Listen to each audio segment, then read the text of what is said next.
selamat bertemu kembali dengan saya Muhammad Hanif dan rekan saya Ferry Latifihin. Hari ini hari Senin tanggal 1 Februari 2021.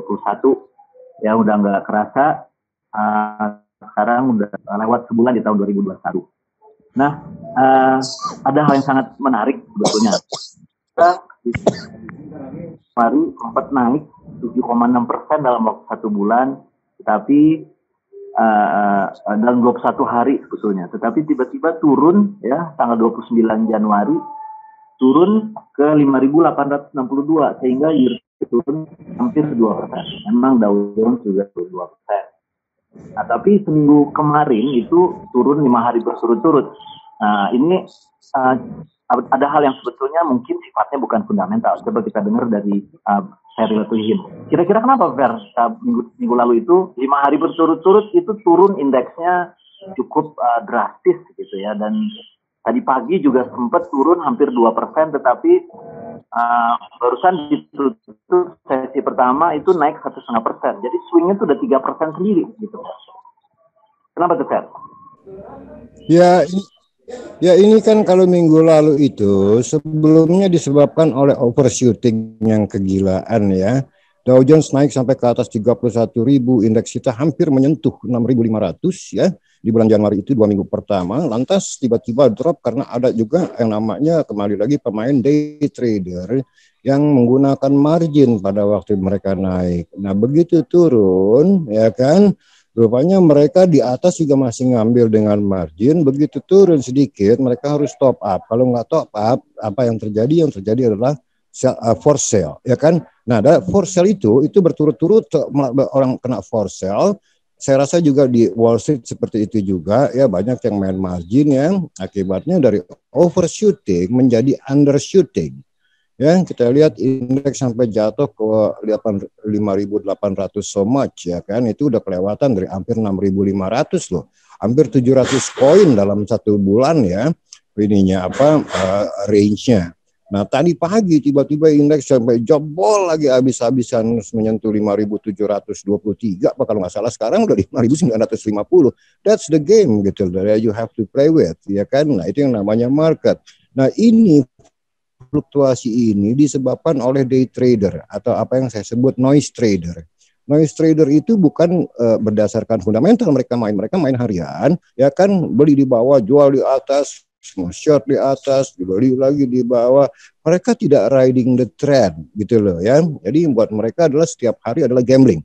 Setiap hari pasar modal adalah kasino gitu loh. Ini yang membuatkan fluktuasi sangat tajam dan itu bukan di kita aja.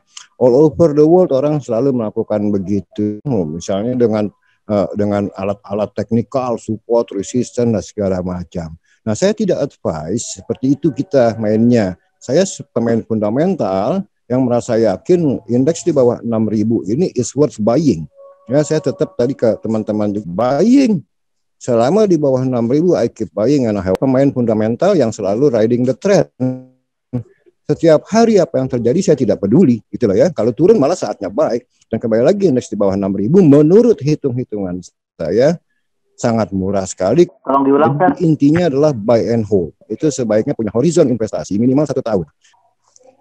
Ya, kembali lagi ya. Indeks di bawah 6.000 hasil hitungan saya sangat undershooting ya. Jadi saya tetap keep buying dan untuk itu saya masih yakin bahwa indeks di akhir tahun ini 7.000. Jadi tren saya tidak ikutin setiap hari itu jatuh ke bawah 6.000, saya keep buying and I hold it gitu loh ya. Karena apa? Kembali lagi saya pemain fundamental dan masih sangat yakin indeks di tahun ini di ujung tahun 2021 seperti tahun 2020 yang lalu ya. Kita ramalkan indeks 6.000 ternyata hit, bahkan sebelum akhir Desember sudah 6.200 hampir ya. Nah, sama juga seperti tahun ini hitung-hitungan fundamental saya, karena PE rasio kita masih sangat rendah sekali dan ekonomi masih tertekan dengan adanya COVID ini yang ada second wave ini, tapi suatu saat badai pasti berlalu karena vaksinnya sudah ditemukan dan prokes pun tetap dilakukan ya. Sementara pemerintah terus-menerus melakukan stimulus ya, sehingga saya yakin benar di kuartal kedua pertumbuhan ekonomi sudah mulai menggeliat dengan akselerasi yang lebih tinggi. Oleh karena itu saya masih yakin Indonesia masih bisa tumbuh ekonomi di atas 5%.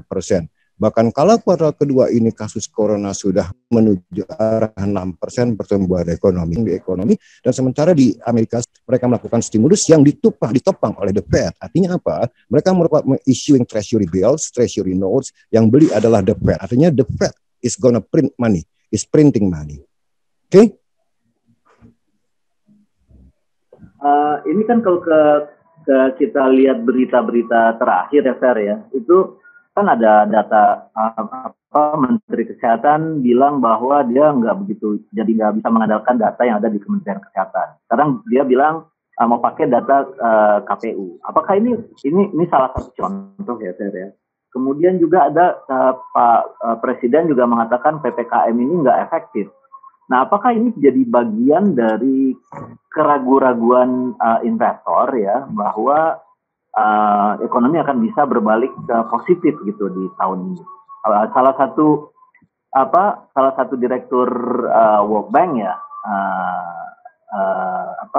yang juga Ibu Mari SK Pangestu mengatakan bahwa ekonomi Indonesia tahun ini tumbuhnya untuk sampai 5% itu masih lama gitu. Apakah itu jadi faktor-faktor yang juga menjadi perhatian daripada investor sehingga marketnya karena beritanya dalam waktu yang relatif singkat ya berbarengan marketnya turun gitu. Jadi keraguan-raguan orang gitu. Enggak, itu all over the world. Yang namanya koreksi bukan di Indonesia aja, tapi all over the world ya. Yang terjadi juga di Wall Street, juga di Hang Seng, juga di Nikkei, juga di Thailand, semua drop. Juga di DAX ya, Jerman, Prancis, Inggris, semua drop. Bukan masalah kasus Indonesia.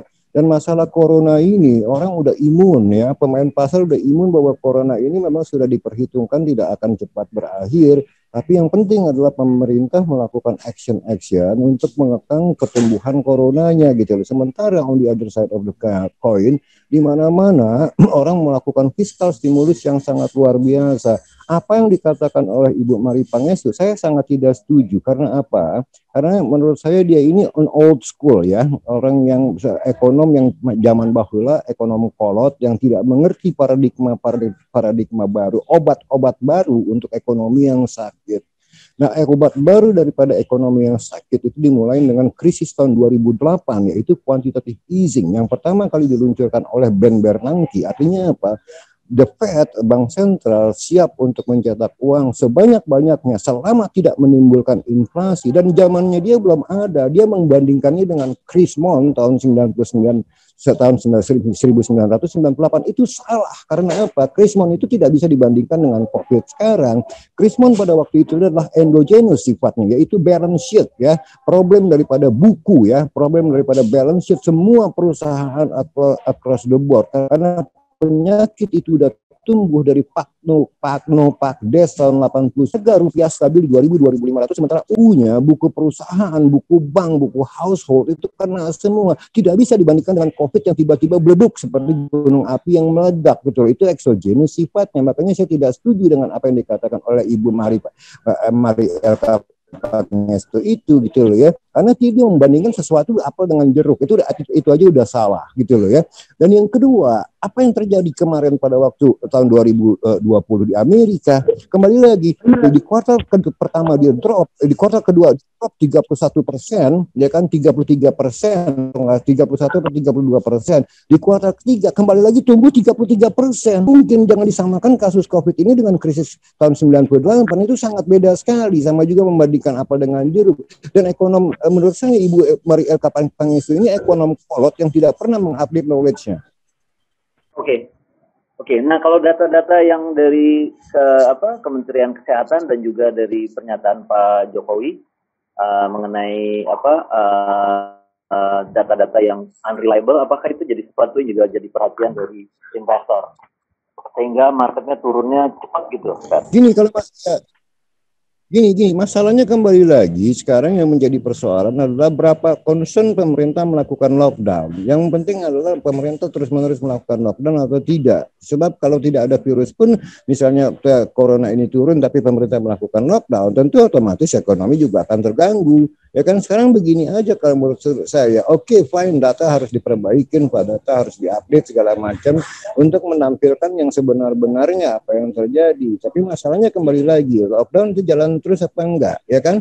Itu yang membuat ekonomi activity terganggu, terutama di sektor services seperti hotel, restoran, kafe, turisme, dan segala macam.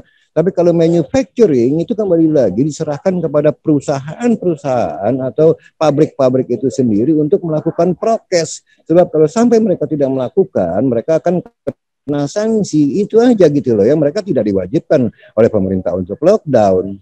Ya, jadi itu yang penting ya, harus dipahami gitu loh ya. Dan saya lihat dari kenyataan sehari-hari, saya orang yang sama sekali gila dengan high frekuensi data ya. Artinya saya melakukan survei ya ke Jakarta, ke Bogor, ke Depok segala macam sentra-sentra produksi. Saya lihat every day is easy gitu loh, seolah-olah tidak terjadi apa-apa gitu loh ya. Ekonomi jalan terus gitu loh ya. Macet juga masih di mana-mana di Jabodetabek itu. Patokan saya adalah kilometer 17, dari kilometer 17 sampai 0. Kalau macet berarti ekonomi jalan.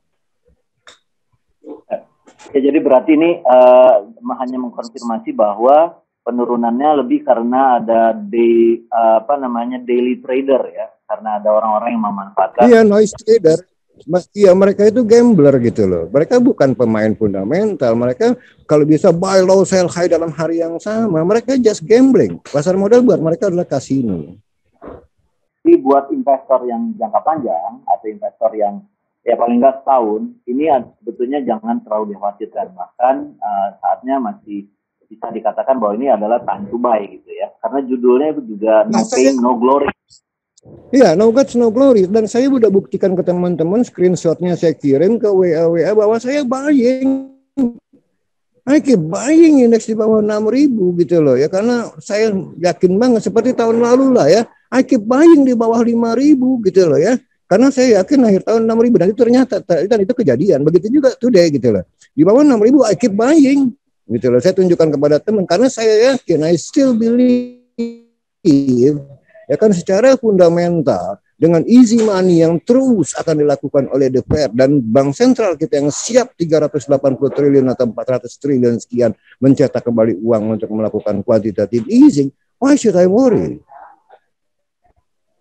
Nah ini kan sekarang kita udah masuk ke ada yang mulai nanya nih. Dari Argon ya, Pak Argon. Kan tolong jelaskan dong gimana hitung-hitungannya indeks bisa sampai 7.000 di akhir 2021 gitu. Oh ya teman-teman yang lain kalau mau bertanya silakan ya, sampaikan di Q&A yang ada di bawah itu. Gimana Fer? Gimana hitung-hitungannya indeks bisa 7.000 di akhir 2021? Halo? Ya, simpel aja hitungannya. Kalau indeks itu pakai PE ratio aja, price earning ratio. Dan saya yakin banget di tahun 2020 earnings semua drop. Ya kan di 2021 ini akibat stimulus pemerintah produksi ketimbang tahun 2020 earning akan naik gitu loh. Daripada saham gitu. Price earning ratio itu menurut saya 1.000 itu udah 33 wall. Karena apa? Karena stimulusnya juga kita kalah dibandingkan dengan Amerika. Yang pertama, yang kedua Amerika ya big country ya, masa jauh risikonya lebih rendah dibandingkan Indonesia. Tapi price earning mereka itu jauh lebih tinggi daripada kita. Dan sekarang indeks 6.000 paling-paling kalau kita proyekkan kita trailing forward ya kan ini presiden kita baru 12-13 ini masih itu ya masih ada iya 7.000 ya 17-18 masuk akal apalagi kalau memang outlook di tahun 2022 jauh lebih baik daripada 2021 dan tahun onwards setelah tahun 2002 juga jauh lebih baik. Sekarang kita lihat bagaimana akan terjadi relokasi dari Cina ke Indonesia dan pemerintah sudah menyiapkan ribuan hektar untuk saya optimis salah 7.000 hitungan saya adalah price earning ratio ya sekarang di 6.000 ini price earning ratio kita paling cuma 12 ya kan karena earningnya tertekan. Kalau di 7.000 dengan economic growth yang saya ramalkan di atas 5% bahkan bisa 5,8%, price earning ratio kita baru masih di bawah 18 dan itu masih masuk akal. Sebab di Wall Street itu di atas 30. Ini price hitungan saya ke 7.000 itu berdasarkan price earning ratio. Kedengeran Pak enggak? Clear. Oke. Hitungan saya price earning ratio di 7.000 indeks itu masih di bawah 18 price earning rasionya. Oke? Oke. Terus? Ya. Jadi based on price earning ratio dengan pertumbuhan ekonomi di atas 5% tahun 2021, kalau di indeks ke 7.000 itu masih murah in term of price earning ratio. Masih di bawah 18. Jadi kita karena sekarang price earning ratio-nya masih sangat rendah ya, dan pertumbuhan ekonomi 5% itu masih di bawah pertumbuhan price earning ratio di tahun 2021. Kira-kira begitu ya? Betul. Oke, itu mudah-mudahan menjawab pertanyaan dari Om Argon.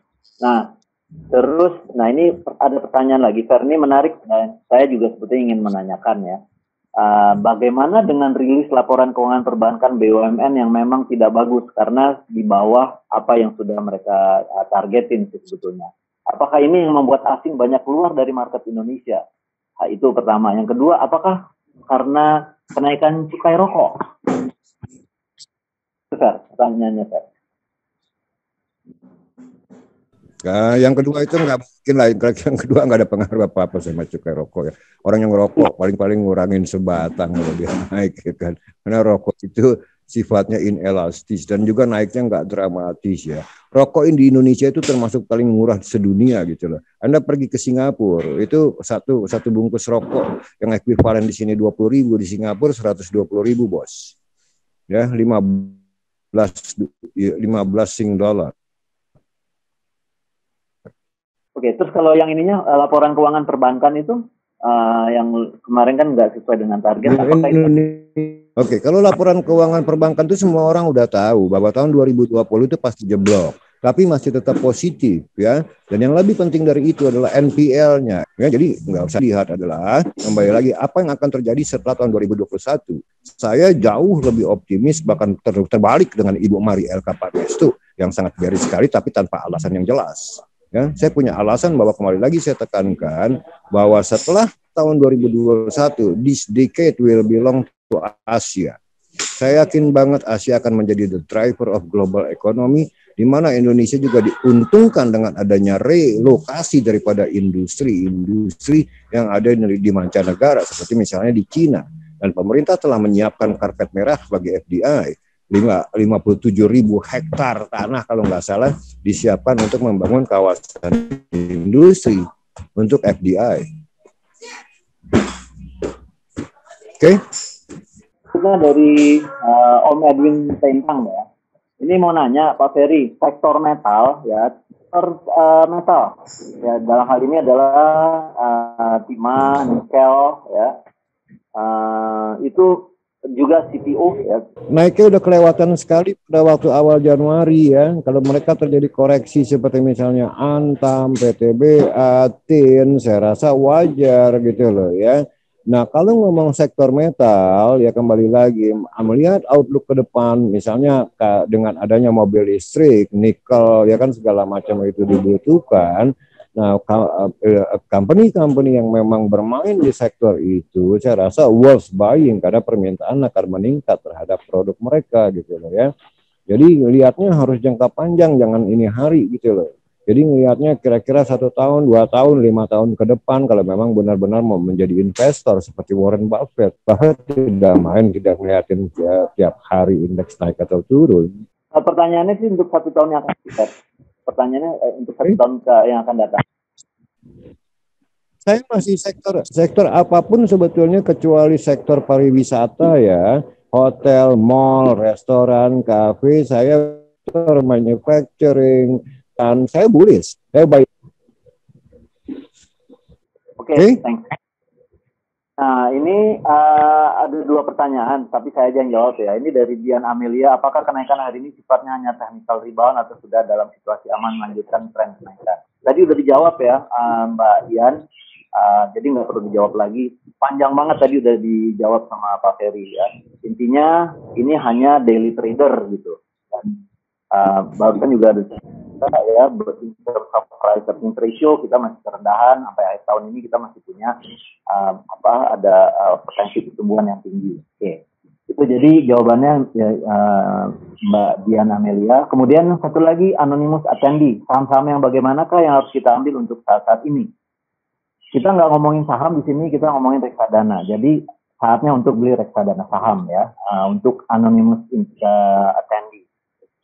Karena kalau kita ngomongin saham-saham, ya terlalu banyak untuk diomongin, dan kebetulan kita platformnya nggak ngomongin tentang saham. Jadi kita sarankan untuk anonymous attendee untuk bisa mengkoleksi reksadana saham yang ada di Tanam Duit gitu. Kira-kira seperti itu. Kayaknya waktu kita juga udah hampir habis. Barangkali ada closing statement, Fer, untuk apa? Judulnya kan adalah judulnya kan adalah No Guts, No Glory. Ya, closing statement saya terkait dengan judul No Guts, No Glory, saya sudah buktikan kepada teman-teman indeks untuk saya hold karena saya yakin indeks di bawah 6.000. Oke, kalau begitu terima kasih banyak Om Ferry. Waktu kita sudah habis. Mudah-mudahan ini bermanfaat untuk teman-teman semua. Jangan pesan kita, jangan melihat daily changes ya, jangan melihat volatility harian. Dan volatility harian ini sudah disampaikan oleh Ferry bahwa di bulan Januari volatility itu masih sangat-sangat tinggi, dan itu terbukti ya. Indeks ke 6.400-an itu juga terlalu tinggi. Waktu itu Ferry menyampaikan indeks harusnya di bawah 6.200 gitu. Ternyata indeks malah lebih rendah lagi gitu. Nah, ini jadi undershooting, dan ini penyebabnya adalah karena adanya daily trading ya dari para investor, bukan jangka panjang. Jadi ini penyebabnya bukan jadi teman-teman, terus saja di kami di sini ya, saya Muhammad Hanif dan Ferry Lapihin undur diri. Semoga bermanfaat. Sampai ketemu di event Market Outlook yang akan datang. Selamat siang. Bye.